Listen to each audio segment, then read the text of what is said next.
আমার সাপ্তাহিক ব্লগ ভিডিওতে আপনাদের সবাইকে আমন্ত্রণ।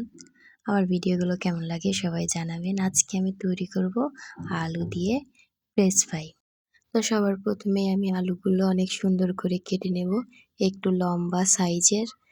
আমার আলুটা কেটে যেটার মধ্যে রাখবো, একটু লবণ পানি দিয়ে রেখে দিলাম। ওটার মধ্যে আলু কুটে কুটে রেখে দিব।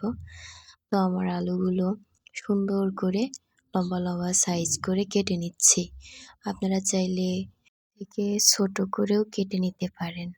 তো আমার আলু কাটা অলমোস্ট শেষ হয়ে গেছে। তারপরে আমি একটু লবণ দিয়ে নুন দিয়ে গরম পানি চড়াই দিয়েছি, সেখানে আলুগুলো সেদ্ধ করতে দিব। আলুটা 50% সেদ্ধ হয়ে গেলে তখন আমি সব প্রকার মশলা এখানে নিয়ে নিয়েছি। মশলাটা দিয়ে সুন্দর একটা গোলা তৈরি করে নেব। এটা অল্প অল্প পানি দিয়ে করে নেব। আমার আলুটা হয়ে গেছে। তো আলুটাকে আমি পানি ছড়াই নিতেছি। এখন আমার ওই গোলাটার মধ্যে আলুগুলো দিয়ে অনেক সুন্দর করে তেল দিয়ে ভেজে নেব। আমার মধ্যে হয় এটা বেশি তেল দেওয়ার থেকে অল্প তেলের মধ্যে ভাজলেও ভালো হবে, কারণ এটা তো একটু সেদ্ধ করাই আছে আগে। তো আপনাদের যেমন যার ভালো লাগে করবেন।